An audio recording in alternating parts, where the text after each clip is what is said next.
баъди ба тасвиб расидани қарори ҳукумати ҷумҳурии тоҷикистон аз 22 марти соли 2021 таҳти рақами 83 дар бораи гузарондани иммунизатсия бар зидди бемории сироятии COVID-19 дар ҷумҳурии тоҷикистон аввалин шуда роҳбарияти вазорати тандурустӣ ва ҳифзи иҷтимоии аҳолии ҷумҳурии тоҷикистон, созмони умумии ҷаҳонии тандурустӣ ва созмони ЮНИСЕФ дар ҷумҳурии тоҷикистон дар маҷмӯаи тандурустии истиқлол ваксинаро қабул карданд. Шурӯъ аз имрӯз иммунизатсия бар зидди бемории сироятии COVID-19 дар ҷумҳурии тоҷикистон байни гурӯҳҳои осебпазири аҳолӣ марҳила ба марҳила гузаронда мешавад. Бояд гуфт ки бо риояи шароити занҷири хунуктаъминкунанда ваксинаи зидди бемории сироятии COVID-19-ро саривақт ба муассисаҳои тандурустии дахлдори шаҳру ноҳияҳои ҷумҳурӣ дастрас карда, иммунизатсияи гурӯҳҳои осебпазири аҳолӣ таъмин карда мешавад. Тасмим гирифтем ки дар маркази истиқлол эмгузаронӣ оғоз гардад ва дар оянда дар тамоми қаламрави ҷумҳурии тоҷикистон нуқтаҳои эмгузаронӣ ҳаст.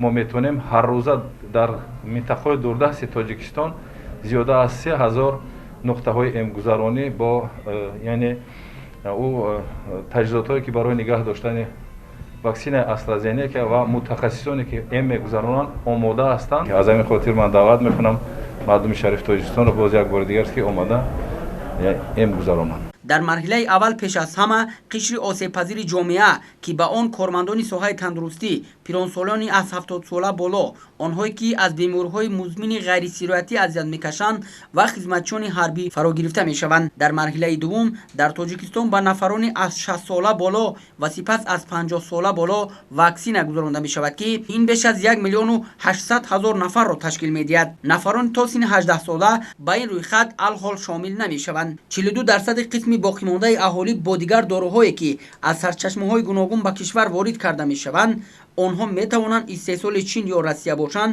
ваксина карда мешаванд. маҷмӯан ба ҷумҳурии тоҷикистон 624 ҳазор вояи ваксина ворид хоҳад шуд.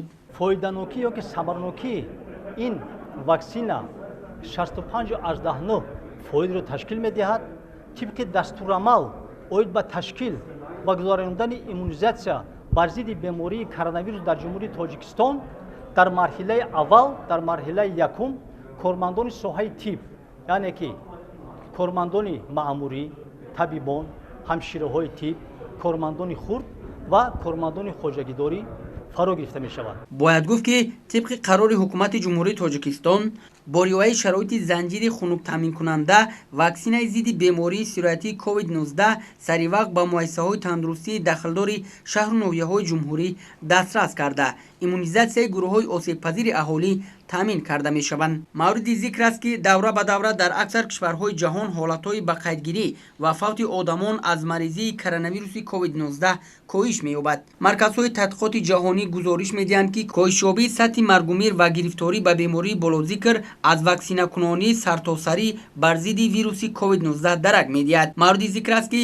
ҳукумати ҷумҳурии тоҷикистон дар ҳама ҳолат аз пайи сиҳати омма буда дар рӯзҳои вазнини доманпаҳнамоии ин беморӣ дар ҷаҳон ҷиҳати таъмини сиҳатии сокинон аз тамоми имконоти мавҷуда истифода намуд. дар шароити ин иқдоми наҷиб ва бо талошҳои ҳукумати кишвар ҷиҳати ваксинакунонии ҷомеаи мамлакат бар зидди бемории COVID-19 дар чаҳорчӯби механизми ҷаҳонии дастрасии одилона ба ваксинаҳои ташкилоти умумии ҷаҳонии тандурустӣ бар зидди бемории COVID-19 ваксинаи ширкати бритониёи Оксфорд тибқи иҷозатномаи он дар пажӯҳишгоҳи зардобҳои Ҳиндустон истеҳсол шудааст ба ҷумҳурии Тоҷикистон ворид карда шудааст. ба рӯйхати маводҳои иммунобиологӣ дар ҳолатҳои фавқулода истифодабарандаи ташкилоти умумии ҷаҳонии тандурустӣ ба қайд гирифта шудааст. то ҳол аз он дар 62 давлати ҷаҳон истифода бурда мешавад. бояд қайд намуд ки дар марҳилаи аввал барои эмгузаронӣ бевосита вояе ки бевосита аз тарафи ташкилоти умумии ҷаҳонии тандурустӣ тавсия шудааст ва самаранокии он собит шудааст, амалӣ шуда истодааст.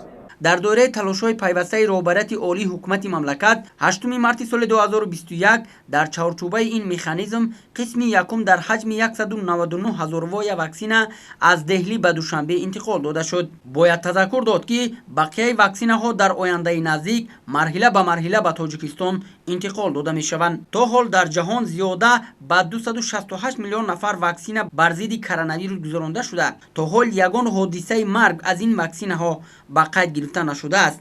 ҷомеаи кишвар ва дар умум сайёра огоҳ ҳастанд ки маҳз ваксинакунонӣ боиси аз байн рафтани бемориҳои гӯшношунид ки таи садсолаҳои охир боиси қурбонии зиёди одамон гардида буданд гаштааст. имрӯз низ ҷаҳон ба бемории наве бо номи коронавирус covid-19 дар ҳоли бархурд қарор дорад ва хушбахтона маҳз бо қобилияти зеҳнии инсоният ваксина ва ё подзаҳр дар муқобили ин беморӣ ихтироъ шуд ва умед дорем ки сайёра ба зудӣ дар муқобили бемории болозикр пирӯзӣ ба даст хоҳад овард. мо бояд дарк намоем ки ваксина зидди ҳама намуд бемориҳо позаҳр аст ва ягона роҳи ҳифозати сиҳатӣ ва ҷилавгирӣ аз маргу мир ин истифодаи ваксина мебошад.